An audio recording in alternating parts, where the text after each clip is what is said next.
ओम नमो भगवते वासुदेवाय।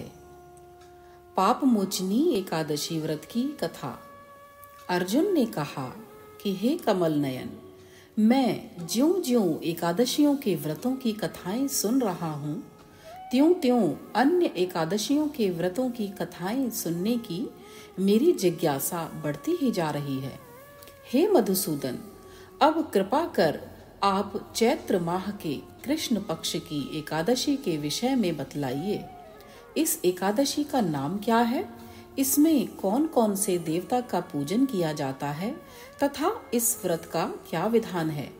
हे श्री कृष्ण, यह सब आप मुझे विस्तार पूर्वक बताने की कृपा करें। भगवान श्री कृष्ण ने कहा कि हे अर्जुन, एक बार यही प्रश्न पृथ्वीपति मानधाता ने लोमश ऋषि से किया था। जो कुछ लोमश ऋषि ने राजा मानधाता को बताया था, वही मैं तुमसे कह रहा हूँ। राजा मानधाता ने धर्म के गुह्यतम रहस्यों के ज्ञाता महर्षि लोमश से पूछा कि हे ऋषि श्रेष्ठ, मनुष्य के पापों का मोचन किस प्रकार संभव है। कृपा कर कोई ऐसा सरल उपाय बताएं जिससे सहज ही पापों से छुटकारा मिल जाए। महर्षि लोमश ने कहा कि हे नृपति, चैत्र मास के कृष्ण पक्ष की एकादशी का नाम पाप मोचनी एकादशी है। इसके व्रत के प्रभाव से मनुष्यों के अनेक पाप नष्ट हो जाते हैं। मैं तुम्हें इस व्रत की कथा सुनाता हूँ, ध्यान पूर्वक श्रवण करो। प्राचीन समय में चैत्र रथ नामक एक वन था। उसमें अप्सराएं किन्नरों के साथ विहार किया करती थीं। वहां सदैव वसंत का मौसम रहता था, अर्थात उस जगह सदा नाना प्रकार के पुष्प खिले रहते थे। कभी गंधर्व कन्याएं विहार किया करती थीं, तो कभी देवेंद्र अन्य देवताओं के साथ क्रीड़ा किया करते थे। उसी वन में मेधावी नाम के एक ऋषि भी तपस्या में लीन रहते थे। वे शिव भक्त थे। एक दिन मंजू घोषा नामक एक अप्सरा ने उनको मोहित कर उनकी निकटता का लाभ उठाने की चेष्टा की। इसलिए वह कुछ दूरी पर बैठकर वीणा बजाकर मधुर स्वर में गाने लगी। उसी समय शिव भक्त महर्षि मेधावी को कामदेव भी जीतने का प्रयास करने लगे। कामदेव ने उस सुंदर अप्सरा के भ्रू का धनुष बनाया, कटाक्ष को उसकी प्रत्यंचा बनाई और उसके नेत्रों को मंजू घोषा अप्सरा का सेनापति बनाया।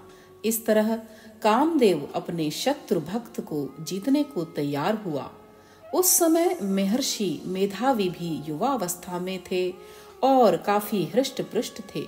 उन्होंने यज्ञोपवीत तथा दंड धारण कर रखा था। वे दूसरे कामदेव के समान प्रतीत हो रहे थे। उस मुनि को देखकर कामदेव के वश में हुई मंजू घोषा ने धीरे धीरे मधुर वाणी से वीणा पर गायन शुरू किया, तो महर्षि मेधावी भी मंजू घोषा के मधुर गाने पर तथा उसके सौंदर्य पर मोहित हो गए। वह अप्सरा मेधावी मुनि को कामदेव से पीड़ित जानकर उनसे आलिंगन करने लगी। महर्षि मेधावी उसके सौंदर्य पर मोहित होकर शिव रहस्य को भूल गए और काम के वशीभूत होकर उसके साथ रमण करने लगे। काम के वशीभूत होने के कारण मुनि को उस समय दिन रात का कुछ भी ज्ञान न रहा और काफी समय तक वे रमण करते रहे। तदुपरांत मंजू घोषा उस मुनि से बोली कि हे ऋषिवर, अब मुझे बहुत समय हो गया है, अतः स्वर्ग जाने की आज्ञा दीजिए। अप्सरा की बात सुनकर ऋषि ने कहा कि हे मोहिनी, संध्या को तो आई हो, प्रातः काल होने पर चली जाना। ऋषि के ऐसे वचनों को सुनकर अप्सरा उनके साथ रमण करने लगी। इसी प्रकार दोनों ने साथ साथ बहुत समय बिताया। मंजू घोषा ने एक दिन ऋषि से कहा कि हे विप्र, अब आप मुझे स्वर्ग जाने की आज्ञा दीजिए। मुनि ने इस बार भी वही कहा कि हे रूपसी, अभी ज्यादा समय व्यतीत नहीं हुआ है, कुछ समय और ठहरो। मुनि की बात सुन अप्सरा ने कहा कि हे ऋषिवर, आपकी रात तो बहुत लंबी है। आप स्वयं ही सोचिए कि मुझे आपके पास आए कितना समय हो गया है, अब और ज्यादा समय तक ठहरना क्या उचित है? अप्सरा की बात सुन मुनि को समय का बोध हुआ और वह गंभीरता पूर्वक विचार करने लगे। जब उन्हें समय का ज्ञान हुआ कि उन्हें रमण करते हुए तो 57 वर्ष व्यतीत हो चुके हैं, तो उस अप्सरा को वह काल का रूप समझने लगे। इतना ज्यादा समय भोग विलास में व्यर्थ चला जाने पर उन्हें बड़ा क्रोध आया। अब वह भयंकर क्रोध की जलते हुए उस तप नाश करने वाली अप्सरा की तरफ भ्रुकुटी तान कर देखने लगे। क्रोध से उनके अधर कांपने लगे और इंद्रियां बेकाबू होने लगी। क्रोध से थरथराते स्वर में मुनि ने उस अप्सरा से कहा कि मेरे तप को नष्ट करने वाली दुष्टा, तू महापापिन और बहुत दुराचारिणी है। तुझ पर धिक्कार है। अब तू मेरे श्राप से पिशाचिनी बन जा। मुनि के क्रोध युक्त श्राप से वह अप्सरा पिशाचिनी बन गई।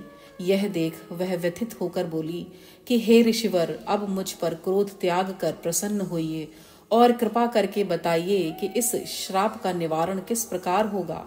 विद्वानों ने कहा है कि साधुओं की संगत अच्छा फल देने वाली होती है और आपके साथ तो मेरे बहुत वर्ष व्यतीत हुए हैं। अतः अब आप मुझ पर प्रसन्न हो जाइए, अन्यथा लोग कहेंगे कि एक पुण्य आत्मा के साथ रहने पर मंजू घोषा को पिशाचिनी बनना पड़ा।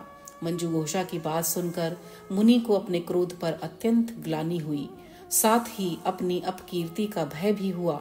अतः पिशाचिनी बनी मंजू घोषा से मुनि ने कहा कि तूने मेरा बड़ा बुरा किया है, किंतु फिर भी मैं तुझे इस श्राप से मुक्ति का उपाय बतलाता हूँ। चैत्र मास के कृष्ण पक्ष की जो एकादशी है उसका नाम पाप मोचनी है। उस एकादशी का उपवास करने से तेरी पिशाचिनी की देह से मुक्ति हो जाएगी। ऐसा कहकर मुनि ने उसको व्रत का सब विधान समझा दिया। फिर अपने पापों का प्रायश्चित करने के लिए वे अपने पिता च्यवन ऋषि के पास गए। च्यवन ऋषि ने अपने पुत्र मेधावी को देखकर कहा कि हे पुत्र, ऐसा क्या किया है तूने कि तेरे सभी तप नष्ट हो गए हैं, जिससे तुम्हारा समस्त तेज मलिन हो गया है। मेधावी मुनि ने लज्जा से अपना सिर झुकाकर कहा कि पिताश्री, मैंने एक अप्सरा से रमण करके बहुत बड़ा पाप किया है। इसी पाप के कारण संभवतः मेरा सारा तेज और मेरे तप नष्ट हो गए हैं। कृपा करके आप इस पाप से छूटने का उपाय बतलाइए। ऋषि ने कहा कि हे पुत्र, तुम चैत्र माह के कृष्ण पक्ष की पाप मोचनी एकादशी का विधि तथा भक्ति पूर्वक उपवास करो, इससे तुम्हारे सभी पाप नष्ट हो जाएंगे। अपने पिता च्यवन ऋषि के वचनों को सुनकर मेधावी मुनि ने पाप मोचनी एकादशी का विधि पूर्वक व्रत किया। उसके प्रभाव से उनके सभी पाप नष्ट हो गए। मंजू घोषा अप्सरा भी पाप मोचनी एकादशी का उपवास करने से पिशाचिनी की देह से छूट गई और पुनः अपना सुंदर रूप धारण कर स्वर्ग लोक चली गई। लोमश मुनि ने कहा कि हे राजन, इस पाप मोचनी एकादशी के प्रभाव से समस्त पाप नष्ट हो जाते हैं। इस एकादशी की कथा के श्रवण व पठन से 1000 गौदान करने का फल प्राप्त होता है। इस उपवास के करने से ब्रह्म हत्या करने वाले, स्वर्ण चुराने वाले, मद्यपान करने वाले, अगम्यागमन करने वाले आदि भयंकर पाप भी नष्ट हो जाते हैं और अंत में स्वर्ग लोक की प्राप्ति होती है। अतः इस कथा से स्पष्ट विदित है कि शारीरिक आकर्षण ज्यादा समय तक नहीं रहता। शारीरिक सौंदर्य के लोभ में पड़कर मेधावी मुनि अपने तप संकल्प को भूल गए। यह भयंकर पाप माना जाता है, परंतु भगवान श्री हरि की पाप मोचनी शक्ति इस भयंकर पाप कर्म से भी सहज ही मुक्ति दिलाने में सक्षम है। जो मनुष्य सद्कर्मों का संकल्प करने के बाद में लोभ, लालच और भोग विलास के वशीभूत होकर अपने संकल्प को भूल जाते हैं, वे घोर नरक के भागी बनते हैं। बोलो श्री एकादशी माता की जय। बोलो श्री भगवान की जय।